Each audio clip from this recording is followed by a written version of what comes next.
যাকে দেখি তাকেই মনে হয় আমার গার্লফ্রেন্ড শান্তা। আচ্ছা ম্যাডাম, আপনি কিছু মনে করেন না, আপনি কি কোথাও যাবেন? আপনাকে নামিয়ে দেই কি? শুধু কি ভিডিও দেখলেই হবে? আমাদের নিজস্ব তত্ত্বাবধানে তৈরি হলুদ মরিচের গুঁড়ো নিতে আজই যোগাযোগ করুন কৃষক বাড়িতে। কোনো সমস্যা নেই, আমি কিছু মনে করিনি। এরকম ভুল তো হতেই পারে, আমি কোথাও যাব না। আরে ম্যাডাম আসেন না, সমস্যা কি? না না ভাইয়া, অপরিচিত কারোর সাথে আমি কোথাও যাই না। যাওয়া তো দূরের কথা, আমি কথাই বলি না। আপনি কোথাও যাচ্ছেন, চলে যান। মনে হচ্ছে আপনার বাবা খুব ভালো শিক্ষা দিয়েছে আপনাকে। ওকে ম্যাডাম, আমার ভুল হয়ে গেছে, আমি যাচ্ছি। হ্যাঁ, ও এই বাইকে চড়া ছেলেটা যা ভেবেছিলাম আমার মেয়ের বয়ফ্রেন্ড না, দেখে তো মনে হচ্ছে যেহেতু চলে গেল তাহলে মনে হচ্ছে যে আমার মেয়ের বয়ফ্রেন্ড না, আর আমার মেয়েটাও মনে হচ্ছে অনেক ভালো। দেখছো বাবা, তুমি তো শুধু শুধু আমাকে সন্দেহ করো। ওই ছেলেটা আমার বয়ফ্রেন্ড না। তুমি খালি খালি আমার উপর সবসময় সন্দেহ করতে থাকো। আরে মা, তুই কথাটা বুঝতে পারতেছিস না কেন? সমাজে চলি, বিভিন্ন লোক আনাচে কানাচে দাঁড়িয়ে আমাকে বহুত কথা বলে। আমাকে বলে যে তোমার যে মেয়েটা আছে না, ওই যে ছেলেই দেখে ওই ছেলের গাড়িতেই উঠে যায়, বিভিন্ন ছেলেপেলেদের সঙ্গে প্রেম করে, বিভিন্ন কথা বলে।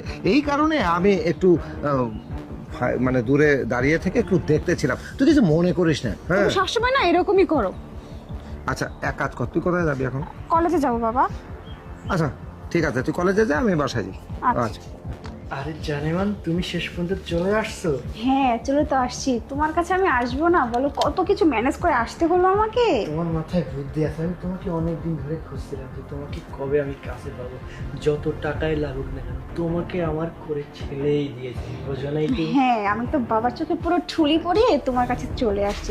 এখন যা করার করে নাও বাবু। হ্যাঁ, তুমি ঠিকই বলছো। তাহলে চলো, আমরা দেরি করে লাভ নেই। আচ্ছা। হ্যাঁ, আমি জানতাম তুই এখানেই থাকবি। বাবা, তো তুমি? হ্যাঁ, আমি জানি তুই এখানেই থাকবি, এই কারণে আমি পিছু নিয়েছিলাম।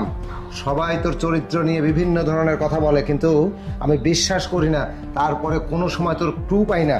আজকে আমি বুঝে গেছিলাম যে তুই কোনো না কোনো কিছু করবি এই ছেলেটার সঙ্গে। এই জন্য আমি কিভাবে জানলাম জানিস? কিভাবে? তাহলে শোন, এই যে আরে, লাগিয়ে দিয়েছি। হ্যাঁ, এটা তখন আমি লাগিয়ে দিয়েছিলাম, কি মনে করেছিস? হ্যাঁ, ও তুই আমাকে মান সম্মান সমাজের বুকে আমাকে ধুয়ে মুছে শেষ করে দিবি। তার আগেই আমি কি করবো জানিস? তার আগেই এই লোভাঙ্গারের সঙ্গে তো আজকে এই মুহূর্তে আমি বিয়ে দেবো। বাহিরে কাজী টাজি সব রেডি, লোকজন সব রেডি। পাগল নাকি? আপনার মেয়ে কয় ঘাটের পানি খাওয়া, আমি ওকে বিয়ে করব? ওকে তো আমি ভাড়াই কিনেছিলাম।